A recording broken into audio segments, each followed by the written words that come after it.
Hello, my name is Andrew Keene. Welcome to Keene on America, the daily interview show about the United States.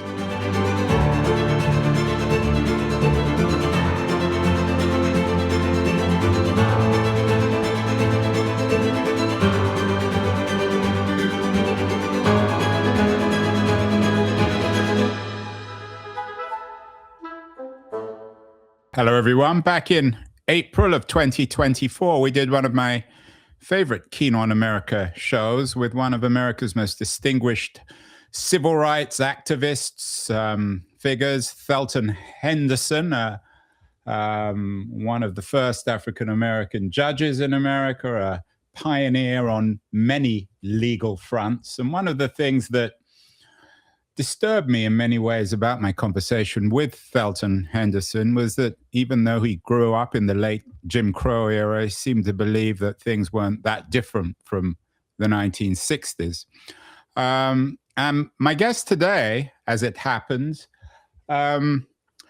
clerked for Thelton Henderson, so she's all too familiar with him as a remarkable figure. And she has a new book out. She, like Henderson, is an activist for legal justice, a critic of the current American criminal justice system. She has an important new book out, The Price of Mercy, Unfair Trials, a Violent System, and a Public Defender's Search for Justice in America. Emily Galvin Almanza is the executive director, her day job at the Partners for Justice, and she also teaches at Stanford Law School, and she's joining us from Palo Alto.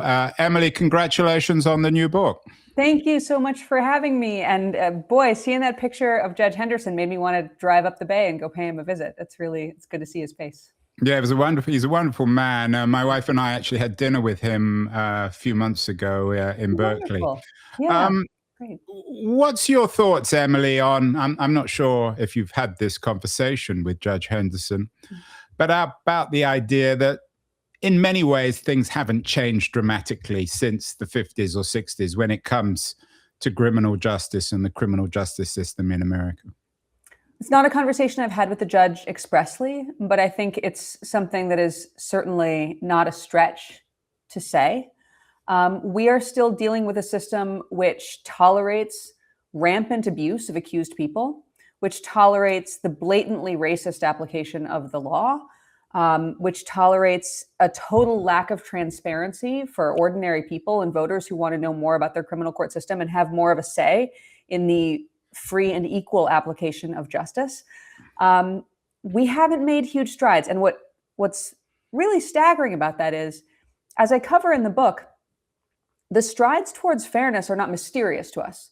There are dozens of excellent tested solutions with really strong data behind them and fixes we could make tomorrow if we had the political will. We're just not moving in that direction, and we're allowing this court system to remain in stasis because too few people think about it, and the people who do aren't given enough information to make informed choices. Emily, there's obviously outrage these days over what's happened, in particular on the streets of Minneapolis, many other consequences of the current administration. But I wonder why, in your view, there isn't similar outrage over the criminal justice system, why people aren't angrier. Something I've been talking about so much recently, which is that each thing we are seeing unfolding in the crisis in Minneapolis and across our country, to those of us who work inside the criminal court system, it's not at all new. We're not seeing anything. We're in that world of shocking, but not surprising, shocking, but not new. I'll give you an example. When we've seen killings of people in the streets of this country, and we've had the government immediately issue a statement that completely contradicts what we can see with our own eyes on video, that is surprising to many people because they think, how can the government just lie to me about what is evident from this video? You know, years and years ago, my first trial as a young public defender was a case where supposedly my client was on video doing a crime. And I watched this video and I thought, is there something wrong with me? I can't find the crime anywhere on this video. And it actually went to trial, and I had this police officer up on the witness stand, and I was showing her the video saying, could you just show me and the jury where the crime happens here? The answer was that there was no crime on the videotape, but the government had been comfortable just insisting and hoping that in a system where more than 90% of cases end in some sort of negotiated disposition, hoping that they could get away with insisting a different story was the truth. So all of these incursions, attempts to trespass on our Fourth Amendment rights, these are not new. And I think that understanding the roots of this stuff in the criminal court system will make people better able to take action about what they're seeing today. One of the people who blurbed your new book, The Price of Justice, is Michelle Alexander, the author of The New Jim Crow. Do you agree with Alexander? Are we living in a new Jim Crow system, especially when it comes to criminal justice? Oh, I mean, without hesitation. I mean, the data is there. Like, I cover this in the book, but most of what we see reflected in our criminal court system is not an accurate cross-section of crime in America. It's an accurate reflection of where police choose to spend their time and what they choose to focus on. And these are policy choices. We blanket one neighborhood with police who come up with 80 gajillion misdemeanor charges. I mean, literally 80% of the cases in the system are misdemeanors. I cannot tell you how many Black and brown teenagers I have represented on cases for like trespassing because they went to a friend's apartment building to see if the friend was home and the friend wasn't home. And then they get picked up and the cop says, who are you here to see? And they say, my friend's not home, and they get charged with a crime. If a white kid like me growing up in a neighborhood like my neighborhood growing up had gone over to a friend's house and the friend wasn't home, I wasn't going to get picked up for trespassing on their property to go see if they were home. These are policy choices. Sometimes the system becomes even more overtly discriminatory. For example, in gang prosecutions, we rarely, if ever, see gang laws applied to white people. Gang databases, for example, tend to be 99% people of color, and also very, very inaccurately. Famously, the California gang database was revealed back in 2017, I think, to have like literal babies listed in it as having admitted their gang affiliation. Well, inclusion in a database like that and being subject to gang charges at that time in California meant that prosecutors could actually put evidence in front of the jury about crimes you had nothing to do with, crimes your friends did, crimes you weren't even there for, then arguing that, see, these are the crimes of a gang, and oh, look, this person is affiliated with these other people who did these crimes, therefore they're part of the gang too.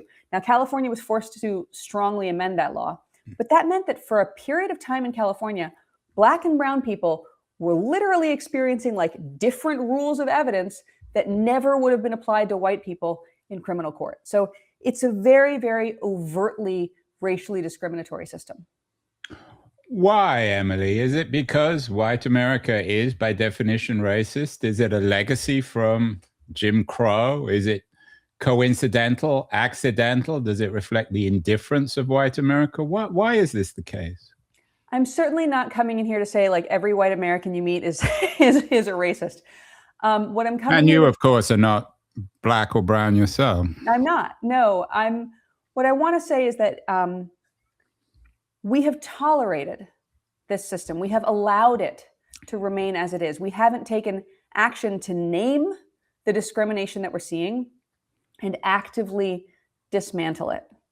And so to me, seeing something that's going on that's continually hurting Black and brown people and not taking action to dismantle that harmful thing is a form of being complicit in its continuation.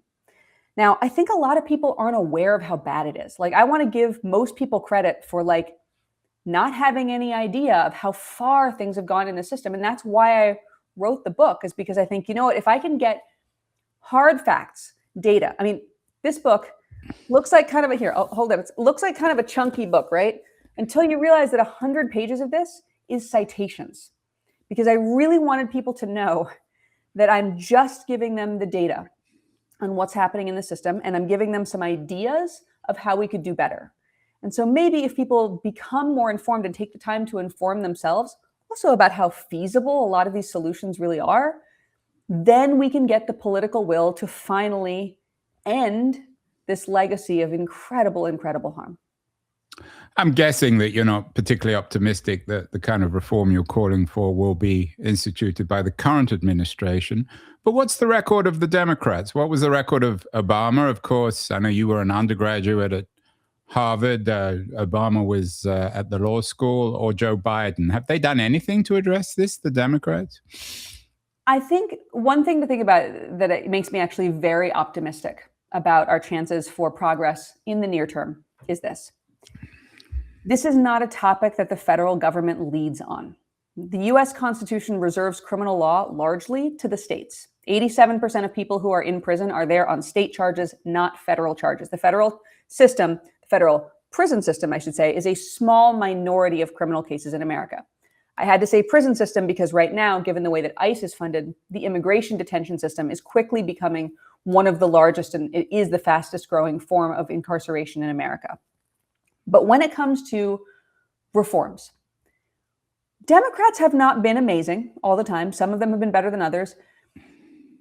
Police, what Alec Karakatsanis calls propaganda, has been incredibly effective in this country to undermine smarter solutions that take a little bit more time, but will actually diminish crime much more strongly in the future. So I can't say that Democrats have been amazing on this issue. I can't say that Republicans have been amazing. What I can say is the issue is one of local law. So in order to get traction and move these issues forward, we don't need hundreds of millions of Americans voting for the right people on the federal level. What we need is a few thousand Americans voting for the right people for their state legislature, for their governor, for their mayor, for their DA, crucially, and for their sheriffs. And if we can focus on those elections, actually, I think these are incredibly feasible policies with really strong numbers behind them.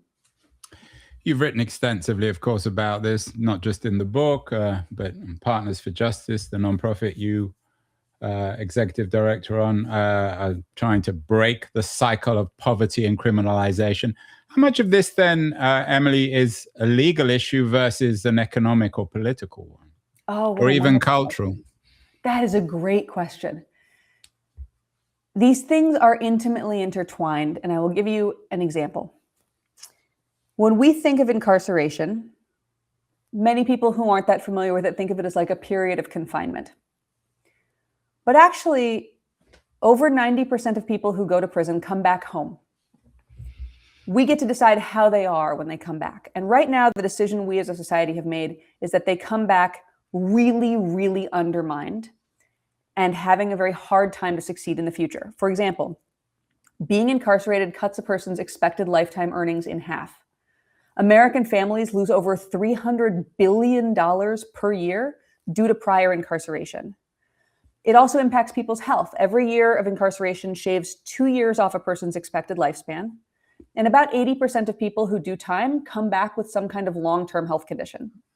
So as a society, here's what we're doing. We're paying for the policing, we're paying for the prosecution, we're paying for the courts, we're paying for the incarceration to the tune of billions and billions of dollars per year.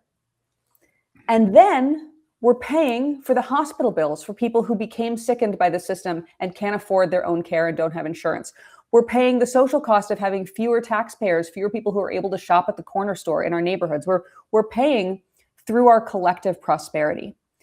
So people, when they calculate the cost of incarceration, they're usually leaving off the long-term costs of poor health, joblessness, increased homelessness, et cetera.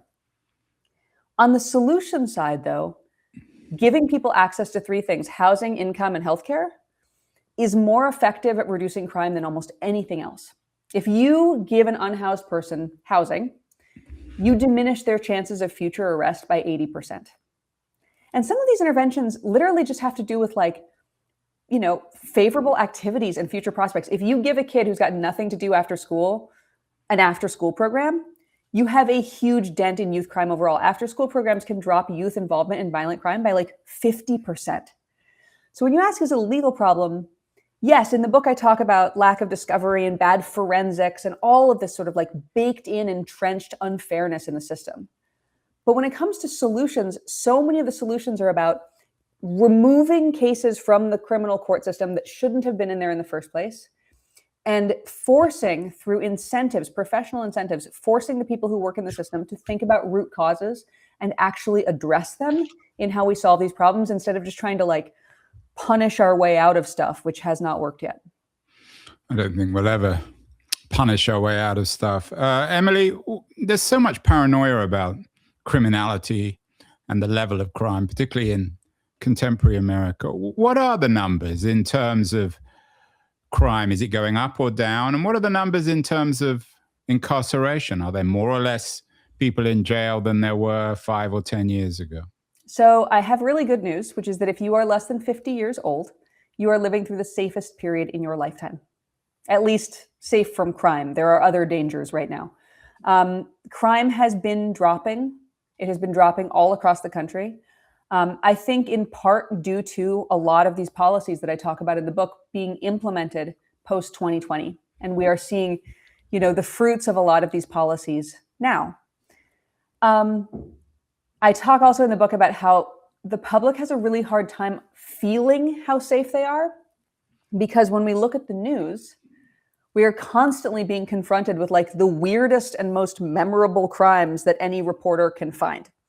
And so even though the chance of, experiencing a certain type of crime might be roughly the same as us having a heart attack that day, we worry about like getting our car broken into, and we don't worry about dropping dead from a heart attack, even though the risk may be similar. So our risk evaluation framework is really, really thrown off by the way in which the media overemphasizes weird and violent crimes. Violent crimes are actually a small minority of what's in the system. When you look at what police actually spend their time on, the vast majority of it is like unfounded calls, dogs barking, people peeing on a stoop. Then there's the whole world of misdemeanors, trespassing, driving without a license, not paying your fare on the bus.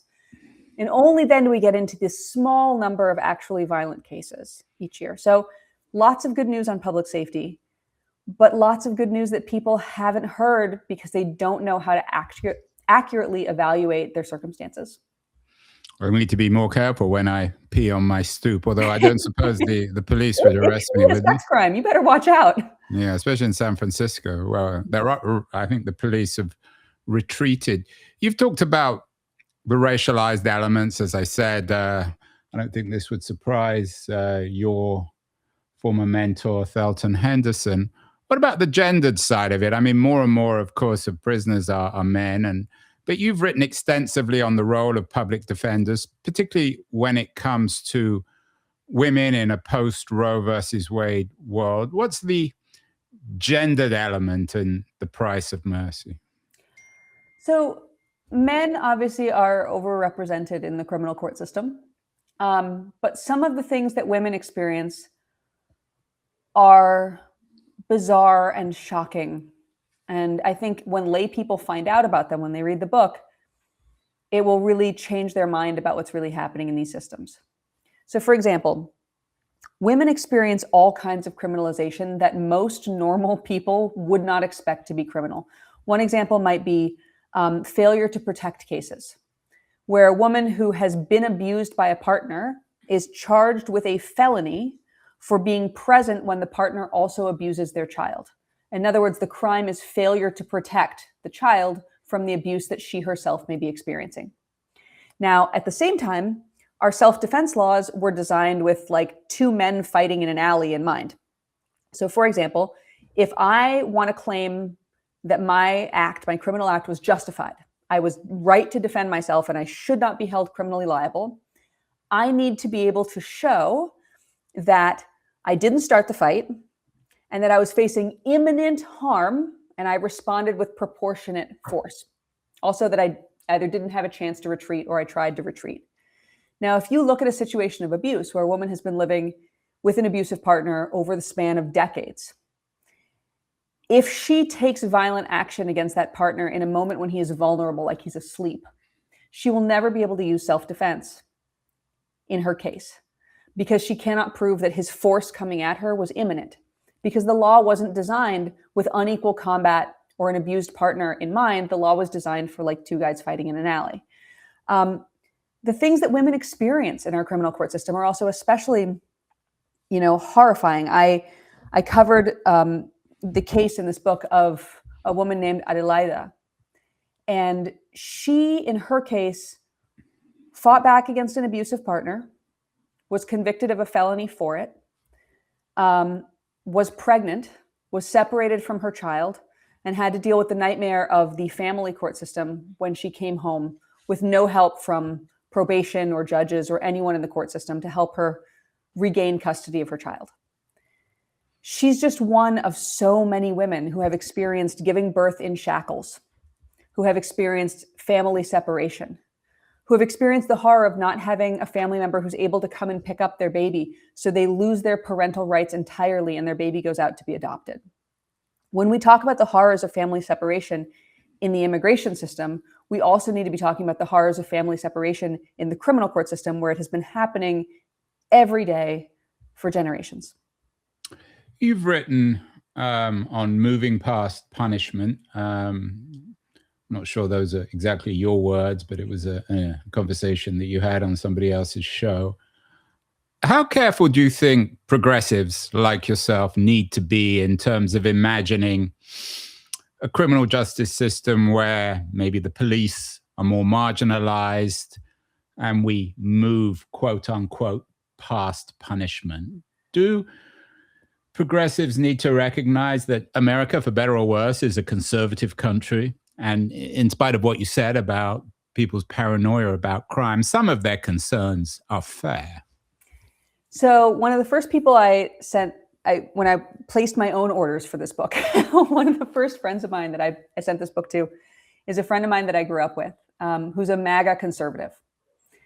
I think he's really going to like what's in the book, actually, because across political... Not J.D. Vance, I hope. Oh, God, no. I don't hang out with intimate couch people. No. This is a friend of mine he's a really cool guy. He's a cowboy. He's a rancher. He's a great dad. We grew up doing like child labor on ranches together. So I know him in a non-political context. And I believe that a lot of these policies are going to resonate with him because they are common sense policies and have nothing to do with politics. If you poll people on a lot of these issues without injecting politics into it, this is the Democratic perspective, this is a progressive perspective, but you just say, should we be giving people mental health and substance use treatment, or should we be using our jails as mental hospitals? Most people say, let's just do the treatment so that we don't end up with jails full of people who are experiencing a mental health or substance use crisis. Like, most people don't want to spend their money on jails making people worse instead of just building the health infrastructure that we actually need. Now, people may disagree about how to do it.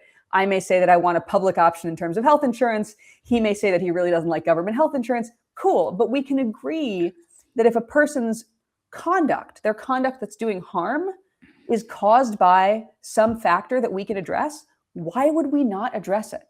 It's very, very, very common sense. And I think that this subject matter, reforming the criminal courts and embracing safety shouldn't be political. You talk about marginalizing police, and I kind of chuckled because I was sort of like, nobody wants to marginalize the police. Well, there are. We've had a number of people on the show talking or imagining a world where the police have somehow retreated or they've been turned into some other kind of force. That's okay. I mean, look at it this way. I have a kid.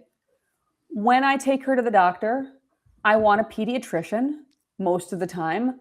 I don't want a gerontologist. There are different specializations that are good at different things. Police are good at violent responses to violent crimes.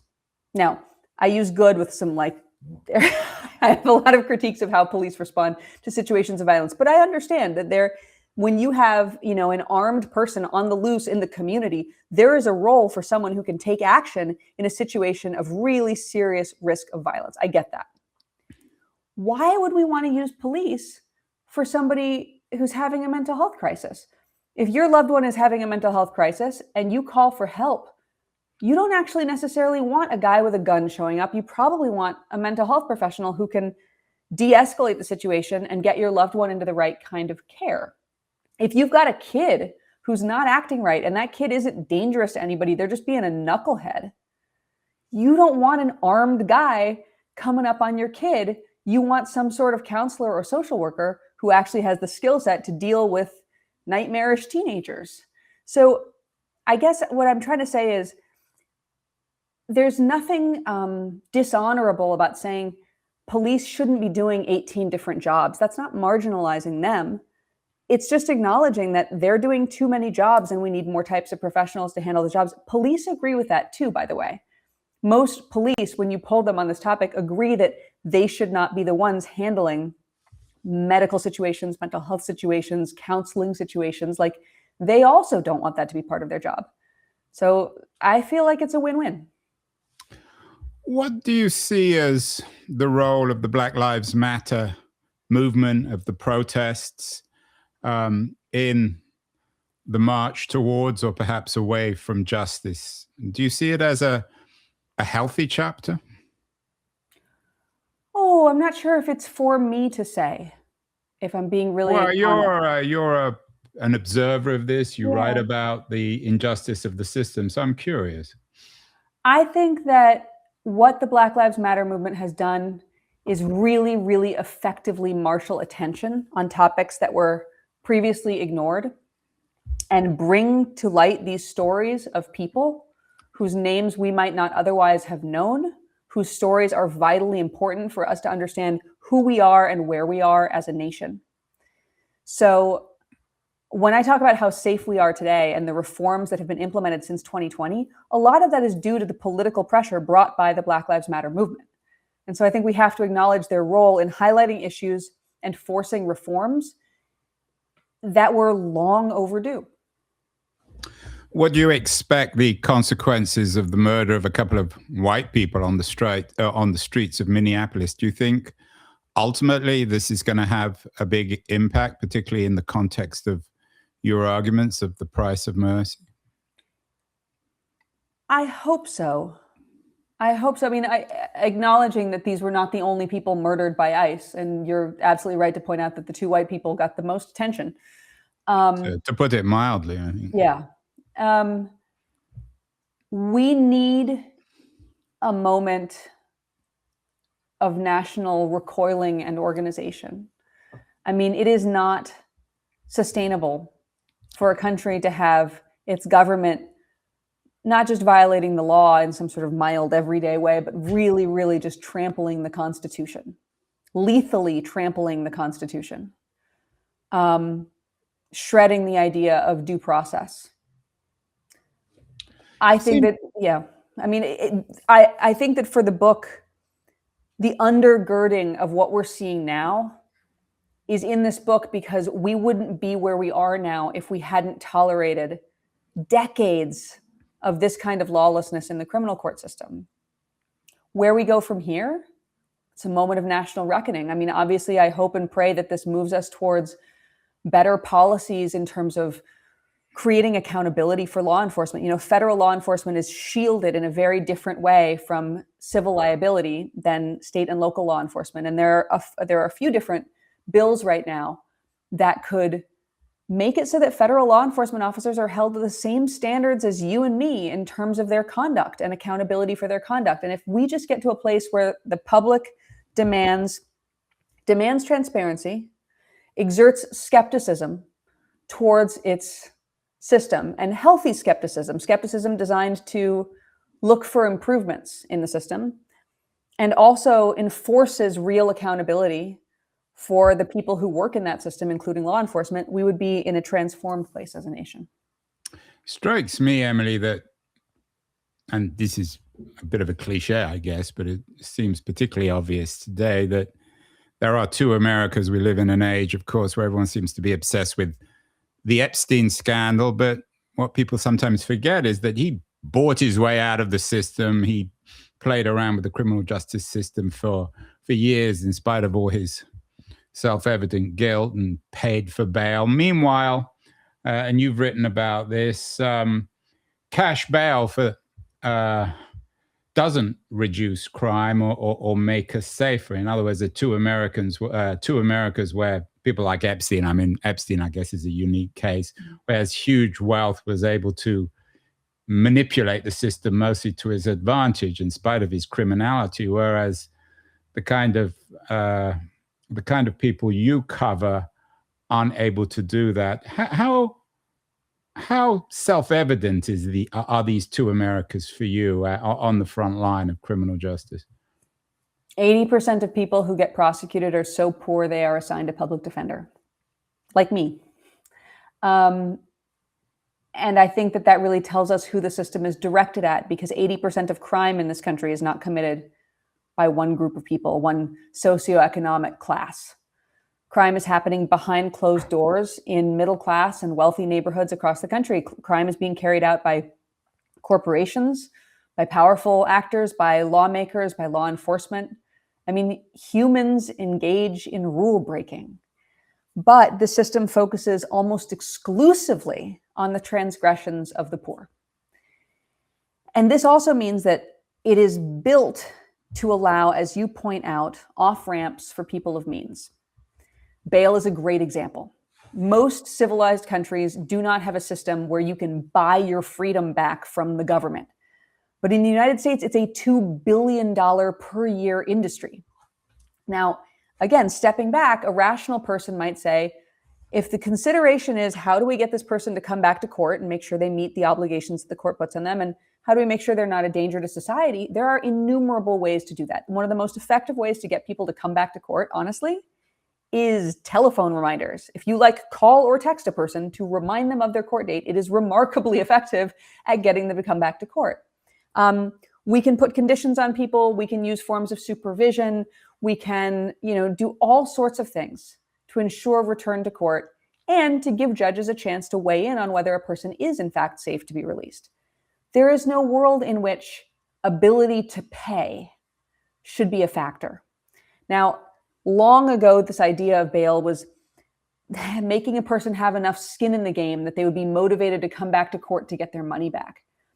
But that has not been the way this policy has panned out in America. The vast majority of bail is bail people can't pay. Jails right now are 70% filled with people who have not yet been convicted in their case. 70% of people in jails are people who are awaiting trial and simply could not afford the price of freedom.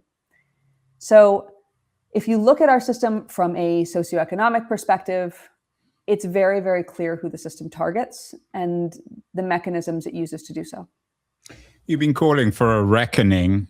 Is it conceivable that this Epstein scandal, which has implicated a number of other people in the American elite, business, cultural circles, both morally and criminally, might spark this reckoning?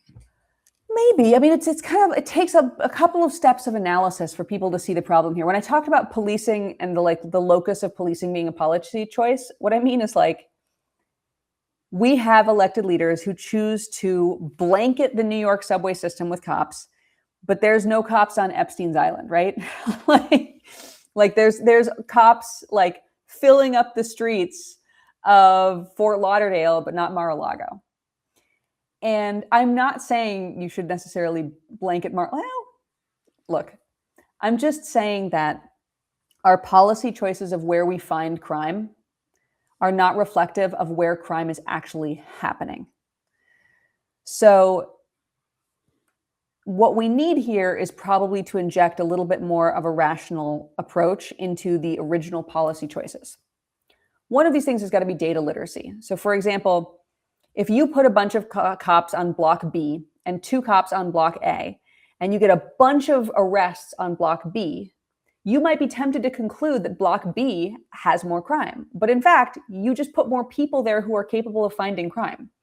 So to have a moment of reckoning, you have to get the American people to see that the way in which wealthy elites can escape observation if they choose to engage in misconduct has a lot to do with where we as voters have chose to put the focus of our law enforcement apparatus. Now, I need to be clear. It's hard to address this from a really simplistic, rich people need more scrutiny point of view, because that's not actually what I'm saying. There's a second layer here, which is that prosecution has become so overpowered in our criminal court system that even as applied against the wealthy and powerful, can sometimes result in wild miscarriages of justice.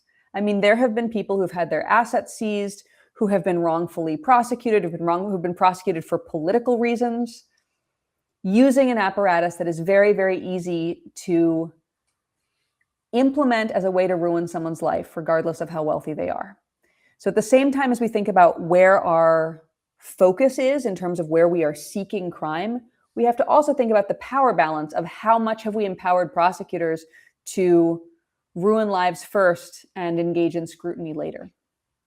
Emily, you're talking to me from Palo Alto, ground zero of Silicon Valley. You're involved with Stanford University, where many of the tech community have been educated and participate, send their kids to. Can technology help here, or is it a hindrance? I mean, there's so much bad technology in my field. My God, like everybody who saw the Super Bowl ring commercial, I hope saw that and was like, oh, they're saying this is about a puppy, but it's a mass surveillance network. And everybody who was previously rah body cams is probably now coming to realize, oh, when we put body cams on every ICE officer, we're just creating a mobile surveillance network with facial recognition technology to enhance the ability of the government to surveil the public. The same with flock cameras. Santa Cruz County was the first county in California to end its flock contract and get rid of those cameras because it turned out they were not enhancing safety, but they were sharing a lot of data with ICE. So can technology help?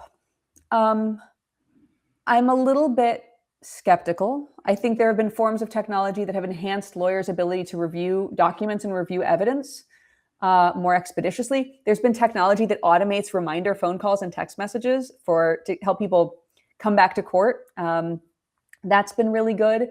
But so much of the technology in this sector is just new forms of mass surveillance. The new forms of mass surveillance, I don't think are advancing safety for anyone. And they certainly are advancing the ability of the government to engage in political targeting of its opponents. Yeah, we had a few days ago Andrew Ferguson from GW University on, who has a new book out, Warning of Surveillance. Finally, the title of the book, The Price of Mercy, is that ironic? What does that mean, the price of mercy? Well, in this system, in order to seek mercy, and by mercy, I really mean a recognition of the humanity of the person who is in the system, and action based on that recognition that is ameliorative. To reach that point is so difficult. I mean, I detail the case of Janelle in this book, and the cases of Ken Oliver, and the cases of others who have just, come up against a system that wrecked their lives by failing to recognize their humanity and listen to them and give them a fair shake. And this is with lawyers doing all that's within our power just to try to get that fair shake. So yeah, I think the title is saying that the price of mercy right now is way too high. And that if we want a system in which mercy is plentiful, or in which we can find, in the words of Clara Shortridge-Foltz, free and equal justice, we need to make changes. Those changes are sensible, they're feasible, they're not particularly political, and we can make them. We just have to pay attention. Well, that's what's laid out in your new book. Maybe it could be called The Price of Injustice, but it's called The Price of Mercy by my guest, Emily Galvin Almanza. Congratulations, Emily, on the new book. It's out this week. And I will send your best to the great Judge Thelton Henderson. Thank you so much. Thank you so much for having me. Hi, this is Andrew again. Thank you so much for listening or watching the show. If you enjoyed it, please subscribe. We're on Substack, YouTube, Apple, Spotify, all the platforms. And I'd be very curious as to your comments as well on what you think of the show, how it can be improved, and the kinds of guests that you would enjoy hearing or listening to in future. Thank you again.